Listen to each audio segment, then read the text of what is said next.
How's it going, lads? This was a long month for me. Not only did I go on 2 separate trips, but I also managed to get severely fucking sick right smack down in the middle of them, so my movie count is a bit low this month. Well, not low, but low compared to last month's 29. This month I only managed to watch 20 films, so I am so sorry for the slack. It will not happen again. We don't start dialing at 9:30 because our clients are already answering the phone. 3, 2, 1, let's fire! I started out the month watching Stanley Kubrick's film about a secret class of elites that pull the strings of society from behind the shadows and threaten to kill anyone and everyone who dares even think about exposing them. Oddly enough, Stanley Kubrick died 4 days later after completing this film. Coincidence? I think not!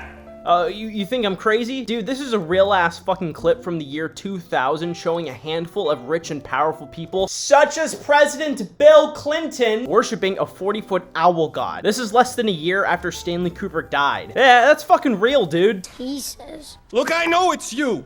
Anyways, I really like the film. Next, I watched The Tomorrow War. And you know what? People are giving this far too much hate. Sure, it doesn't make too much sense once you start thinking about it critically, but neither does Justice League, and everyone gave that one a pass. It's not amazing, but goddamn, it's a fun time. Creatures are cool. The build-up for Chris Pratt being sent into the future is legitimately sometimes nerve-wracking. The music was awesome. J.K. Simmons is a legend. Chris Pratt boxes a fucking alien. I mean, guys, remove the sticks from up your ass. It was a fun time, and you know it. And then I watched Black Widow. And nothing was particularly bad about this film, but nothing was that good either. Everything felt like a watered-down version of what we've seen before from the MCU. Nothing was original, nothing was shocking, nothing stood out. A lot of people say that Florence Pugh kind of saved the show, at least for the scenes that she was in, and I do not understand this sentiment. I mean, don't get me wrong, I adore Florence as much as the next guy, but I don't feel like she did anything that extraordinary. It just sort of felt like Florence Pugh doing a Russian accent. I feel like going into this film, we all expected Florence to steal the show, and then when she wasn't terrible, a lot of people just kind of maintained that expectation simply because it wasn't shattered.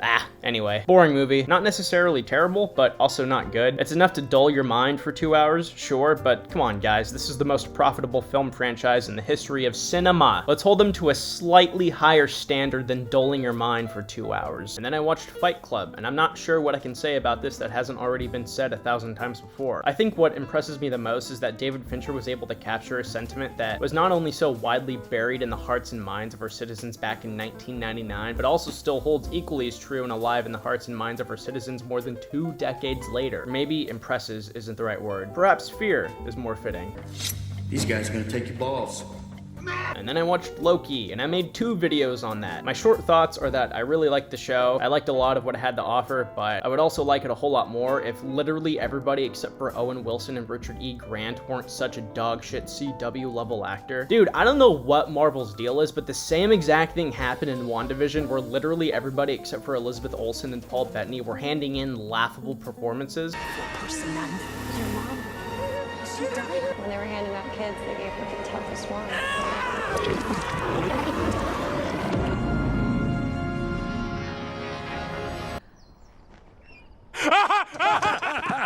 And this shocks me because these are some of the most expensive shows ever made. Why are they hiring such bad fucking actors for their side characters? Marvel, you can afford better. And then I watched one of my favorite childhood films, Zathura, and you know what? It was really good. I'm sad we don't get more big budget, exciting family adventure films like this anymore because we're missing out on a lot of little cool gems like this one. Also, this film gave Jon Favreau the opportunity to show what he has to offer to Marvel, which thusly gave us Iron Man, and then further down the line gave us The Mandalorian. So realistically speaking, without this film, Star Wars and Marvel really wouldn't exist in the same capacity that it does today. Especially since Jon Favreau was like the only dude who actually believed in Robert Downey Jr. and convinced Marvel to give him a shot as Tony Stark, which in turn kind of saved Iron Man, which in turn kind of created the entire fucking Marvel Cinematic Universe. So yeah, you literally owe the last 13 years of cinema to this film. Take that as you will. You're welcome. And then I watched my second film in a row about a deadly game that murders people, David Fincher's The Game. And wow, on one hand, I think this is a super entertaining and overall fascinating film to watch, but on the other, oh my god, is this riddled with logical fallacies and unrealistic scenarios that I just cannot go into without spoiling the whole movie. And I'm not sure if this was intentional on the part of David Fincher or not, and if so, for what purpose? I don't know, it's a weird fucking movie, but man, I enjoyed it, but good god, none of it makes sense. And then I watched my third film in a row about a deadly game that murders people, Escape Room Tournament of Champions. And you know what? I had a blast watching it. Does it attempt to make any sort of logical sense? Nope. Does it have interesting characters or any sense of character development? Nope. Is it well written? Nope. It's just a bunch of people trying to solve a series of deadly games before it's too late. And it gave me exactly what I wanted, and I had a great time watching it. So what is this? Like a tournament of champions?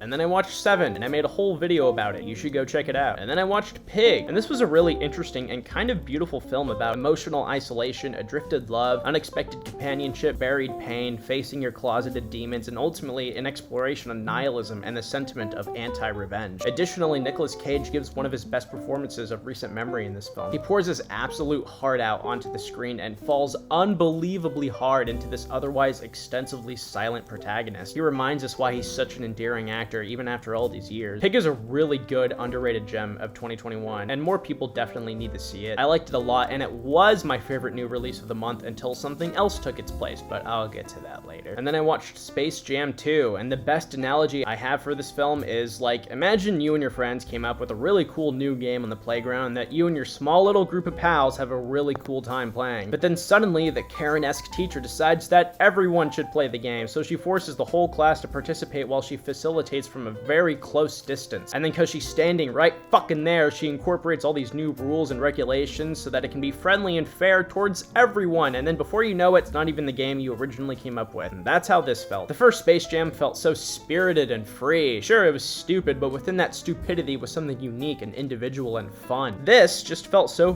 fucking corporate and managed, like a giant commercial for HBO Max. Beyond that, it's somehow even more stupid and cringe than the first, so there's just not much to like from this film. And then I watched Robots, and while I was watching, I made a grilled cheese with 2 different kinds of cheeses, crushed Doritos, grilled turkey, and hot sauce, and holy fucking shit, dude. It was maybe the best thing I have ever put inside my mouth. I literally cannot stop thinking about it. Also, I was playing the game of life during this film, so I don't actually remember most of it. Well, then why is she called Aunt Fanny?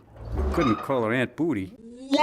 And then I watched Ted, and you know what, man? Letterboxd needs to calm the fuck down. This was hysterical. I feel like the problem with Letterboxd sometimes is that they treat every film as if it's supposed to be directed by Stanley Kubrick or Andrei Tarkovsky, or sometimes they reject a film on the premise alone. Like, did the film about Mark Wahlberg's talking teddy bear ever really stand a chance? My point is, a film shouldn't be judged upon its premise or genre alone. Instead, it should be judged upon its execution of said premise, and Ted worked the absolute shit out of its premise. Not only was it absolutely hysterical, but it actually had a really touching story about growing up and learning to abandon your former self in pursuit of more mature and healthy endeavors. It's a film about learning to let go and how character evolution ultimately comes from relinquishing what used to be. Anyways, man, I loved this film so much, and Letterboxd can go fuck itself. And then I watched Old. This is a bizarre film to review. On one hand, I really love the originality behind the concept, and I appreciate the mere nature of this being a mid-budget thriller that isn't attached to any sort of IP or overarching franchise, and for a large majority of the film's duration, it does a pretty solid job at keeping afloat on this concept alone and maintaining my overall engagement and intrigue. However, on the other hand, there are a lot of glaring problems embedded within this film. As with most Shyamalan films, much of the actors talk in an abnormal, broken, syntactical fashion. The dialogue feels awkward and unrealistic. Some of the cinematography choices are out of place and seemingly nonsensical. The plot drags on in certain parts, and the film has about 3 different endings. It's weird because I actually really did have a good time watching this, but there's just too many cinematically poor elements at play for me to, in good faith, give this a positive rating. And then I watched 8th Grade. It took me about a skip and a half to actually get into the flow of this film, but once I was in, I was hooked. I think this film, more so than most other films of this century, did a fantastic job at capturing the overall collective mindset and sentiment of what it's like going to school in this day and age. And as someone who was graduating high school when this thing was made, watching this film was like reopening a time capsule. It blows my mind how fucking accurate and spot on this film actually is. And good God, the final act absolutely fucking wrecked me, man. Kayla's conversation with her dad at the bonfire and him explaining to her the intrinsic value and worth she inherently has and helping her realize how trying to be someone she's not is ultimately a tragedy and not a fortunate pursuit. Man! One of the most emotionally impactful scenes I've ever seen. And then I watched Joe Bell, and this was just a super boring film. Like, in every sense of the word, this was so flavorless ridiculously conventional and flairless. It's a story we've seen God knows how many times, and it makes no effort to add anything new or original to the concept. Yeah, Mark Wahlberg is good, I guess, but not nearly good enough to carry such a colorless execution of a tried and done concept. There's a few emotionally stirring parts, but overall it's just pretty lackluster. Nothing memorable or noteworthy. If you've read the plot, you have already seen this movie. And then I watched The Apartment, and it was cute. I wish more modern comedies these days would incorporate the effort of including a well-written, witty, and clever dialogue infused with some sort of unique and original plot that lends itself to both hilarious hijinks but also heartfelt character-driven moments, instead of just like watching Seth Rogen getting high with his friends. I do think this film runs a bit too long for what the story has to offer, but overall, I enjoyed myself watching it, and it really isn't a surprise why this has remained a classic all these decades later. And then I watched Snake Eyes, and honestly, everything I said about Black Widow could probably be copied and pasted here, and it would be equally as valid. Nothing is original, nothing is shocking, everything feels like a watered-down version of stuff you've seen before, and overall, it's just bland and forgettable. Although I will say, I really enjoyed Henry Golding's performance as Snake Eyes, and I think this dude has a very positive future ahead of himself as a blockbuster action star. If Ben Affleck ever gets back to doing his solo Batman film, I actually think this dude can make a really awesome Nightwing. He's too old to be Pattinson's Nightwing, but he'd be perfect for Affleck. Either way, at least one of the superhero studios should capitalize on this dude's awesome energy. And then I watched The Green Knight, and wow, The Green Knight is undoubtedly one of, if not the best film of 2021 thus far. Nothing about the craft of its constitution falls short. It has breathtaking cinematography, a haunting score, phenomenal performances, masterful directing, near perfect writing, methodical editing, and an exceptionally engaging atmosphere. Beyond its perfect craftsmanship, the film is also a brilliant and adoring story about integrity and the pursuit of honorful endeavors. And surrounding the story is also perhaps one of the most well-developed and captivating worlds I've seen from any new film in a long time. The world itself is a character, and it's something I long to see more of. My only complaint with this film is that sometimes the pacing can feel a bit too slow, even for its otherwise patient tone. And for a large duration of the plot, it was a bit hard to tell exactly where the story was going. But other than that, this is absolutely a film worth watching, and as of right now, it's my favorite film of 2021. And then I ended the month by watching The Seventh Seal, and this was a really weird movie, and one that definitely requires more than one viewing in order to fully grasp the scope of its vision. It's a philosophical pursuit of the meaning of life and the purpose of death. It's an exploration on religious endeavors and the mere nature of its etiology. And it all takes place during the plague, which is probably when all these questions matter the most to everyone at the same time. And with that, the plot lends itself to a lot of very fascinating moments. However, the plot also just feels super all over the place, and at times had me wondering why certain characters were even included at all. I don't know, man. It's a weird fucking movie, but I definitely need to watch it again before my opinion is fully formed. And that's it. Thank you for watching, guys. I really appreciate all the support you've given my channel in the first month of life. I couldn't ask for a better audience. If you liked this video, please consider liking and sharing and commenting. It really does help the video. Thank you for watching, and I'll see you in the next one.